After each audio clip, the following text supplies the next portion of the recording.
Where is Muwanga Kivumbi? Where is Muwanga Kivumbi? Now almost a fortnight has gone. Nga tamanyiddwako mayitire.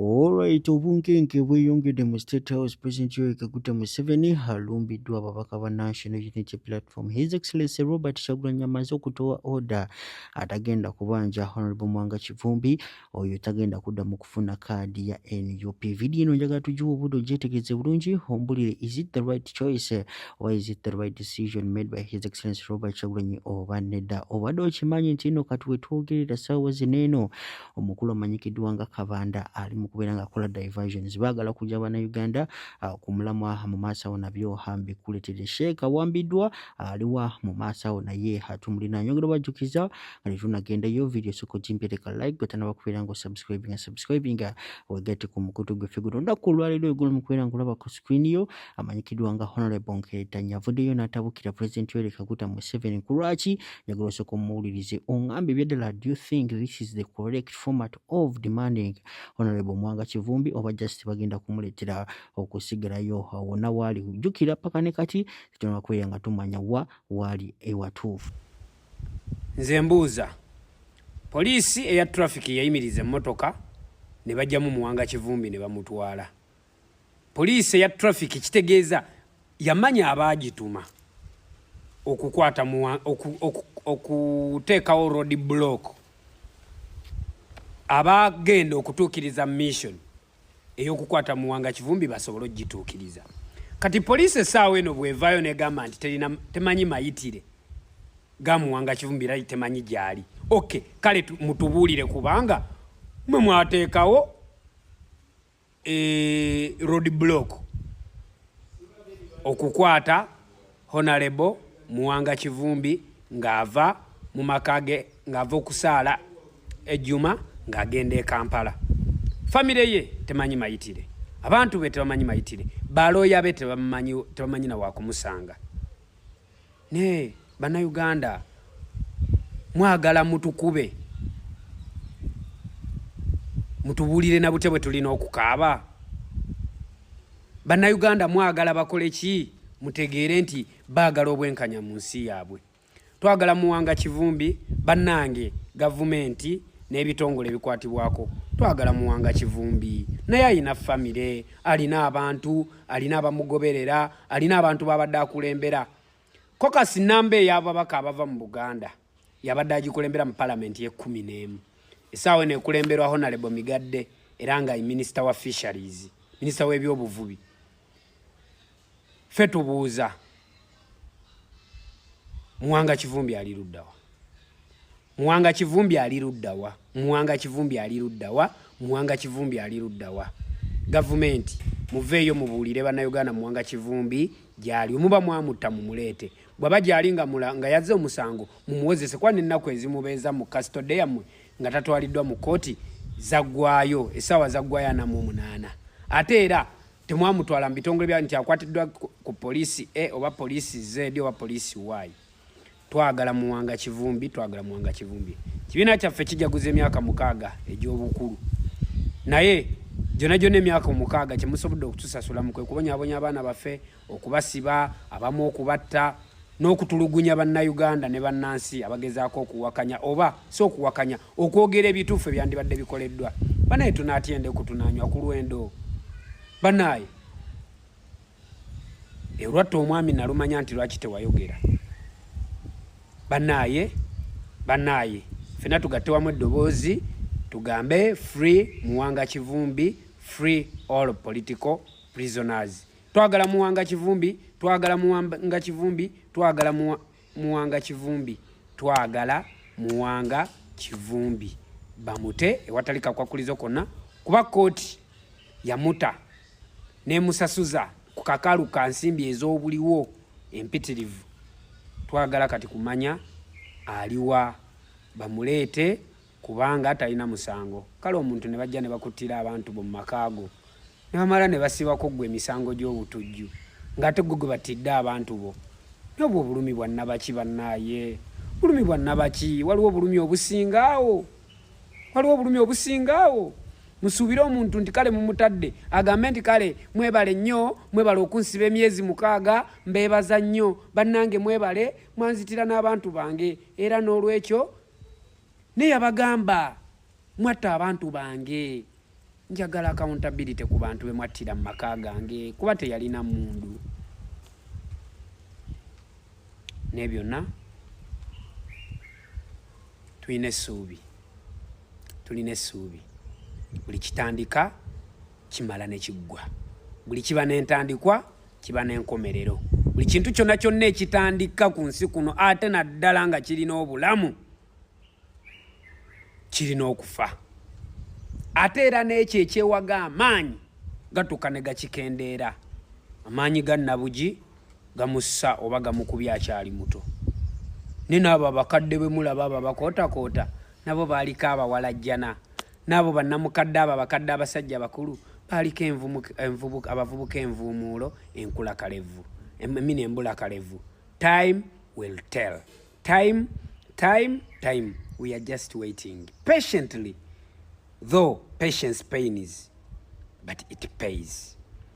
We shall get the ultimate smile. We shall be the one who's smiling in the end. Tuine essuubi. Mwongere okutucunya, mwongere okutulugunya, nange nkya mujja kunkima, ne luli mujja kima abalala, naye temujja kutumalawo ate ekirala. Oluvannyuma lw'okutegeera nti n'ebintu byatabusidde aba NRM General Muhoozi Kainerugaba PLU batandise okubeera nga bateekawo zi diversions kati bataddewo diversion nti omukulu amanyikiddwa nga Lwabwogo awamu n'omukulu amanyikiddwa nga General Muhoozi Kainerugaba bali mu kubeera nga beetwala wali mu State House naye bino byonna njagala mukitegeere nti no it is just a form of diversion ebyadala abaana b'enkyukakyuka His Excellency Robert Kyagulanyi Kazito katadde ku State House kamaanyi nnyo era bwe banaasimmatuka kino ekisanja mumanye nti no beddala bano abasajja bagenda tufuga mpaka naye according to what I'm seeing, oh my god, His Excellency Robert Kyagulanyi is heading over towards the right direction. Video nyo atujubudde otandika okubeera nga subscribing wegate ku mukutu gwaffe guno soka ulize tumanye tweyongereyo. Ninyenda kubasityaho endamutyo abantu bakiruhura abantu bakazomwena erizooba nahurira ngu mwasiima tweet yanje einataho ahashonga za nshara itaka lya gavumenti ninga ranch ya gavumenti eri under na Greek n'amazima n'amataka mengi General Muhoozi Kainerugaba abere yangambire kumukora report yone y'amataka ago aga gavumenti agabantu bacwiremu kwamba kandi bakaba nibo barisizamo mumanyitaka eri General Tafire na wari yunarwana n'abana Greek n'aba Ministry of Agriculture eri muri Buyikwe na Gandi bwene litaka lya nshara ebyo binaningamba ko mukasheshe omwami Rwabogo akagenda yabehabeha president ko yabehabere president ngweneja bibaza kombekaho factory y'amate no kugomorera mwente bamuhereza square miles umushanje no gushaka ikibakoze bagenda ba leta ba China babataha muhanda omugomborege yakayanja bataho abantu aba China bayombeka hebuju babyara hostoke babiha abantu aciye kuba abakwire gukora ahashonga itaka bakarukwera kugomorera mwente bakarukwera kureka hente zenyankore itaka bakarukwera gukoraho ecyoma cy'amate kandi entoke n'abachina byeje kandi bakaba bafitireho kubehabera abantu ngo bine bakora konko bwirobo ninyenda kusima bebembeza babere bariyo Dan Mukago chairman wakazo Reverend Katugunda bakanga bariya rukodi minister wa kabatsi ubuyagire bamuzibira bamugira ngo itaka lya government mureke kurehereza abantu mwene twenda kubasima bebembe zabo na district councils zayangire gwiro hati abantu bamukokoreba ntugamba bateka ngo tuine rwango aha bantu tindi muntu weno ine rwanga rwabo tabo mazima garanga konka areke kubeha abantu ngo ariyo mu reforms iwo shota kagire kuzo mu reforms za NRM tubanzo ko reforminga iwo wenka ko muntu hata hindi kugambira abantu amasiyo gabo gariyo ngahwerekera tebayine bari kubasa kurisiza itakarwabo kakatwara na bagenzi be abantu kuba kuzayo kuza kurisizayo ngo cicutwe kama nije warwo nwe yashazireho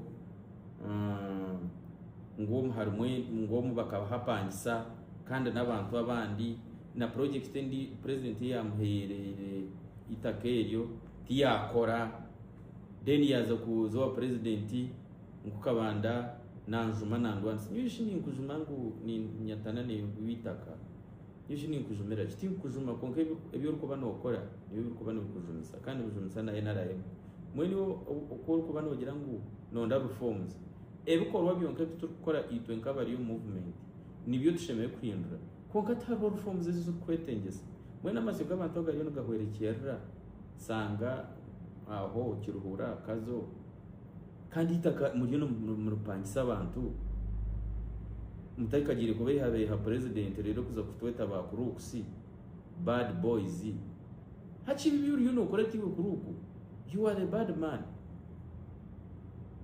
wikora president kwara bena horata rwo na kutugamba abantu be nyo bakuba bibiri ngo umuntu no munyabuzare we akitugambire iyi 20 ja kutegereza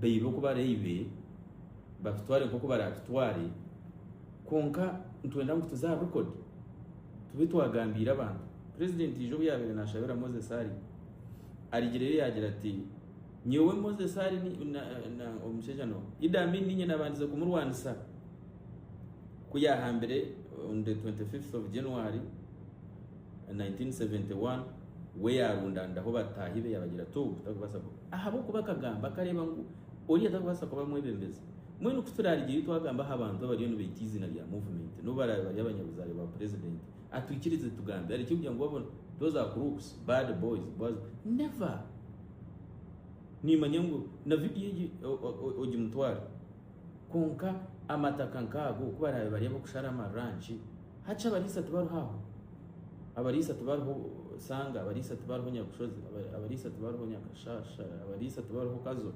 abarisa tubaru mbara deri umuntu uni ukwije kutwara siko ya marizo mushanjo zone kandi kwa heza kustwara nabo wabaye president buri no zakora mu iki nakitu wachikorram kandi nabo kwa heza kubara kuchikorram kandi itakoriyo no ndakustera hebya mbene hati nkaho nika abamate bari yoko no bara nyuma abazibanyize ngo abere no rukiko rundi nagambira abantu ngo bamuhereza amate ko bamborize kandi shibariya abo wabere no ragana samate abo wehire hamatoka barakubashashura ngo yebe mbere kindi yuni handling kandi ariyo nashaba amataganda ho nibo yaba muri kimwe oriyo mba mahura oriyo mwana oriyo gold oriyo marange hana shoko kutamarwa kuriya tuste movement yitu tene shonga yitu bikoro byitu nibikugiretera abantu yabashikanka yabasaraku president agira ngo ndwangisiriza iyi movement yitu ndwangisiriza reforms zo mwana rwaboga ariyo nagambaho no reforms ituto enkesi tushemere ku bantu tukora ituto enkatu bazi tu reforming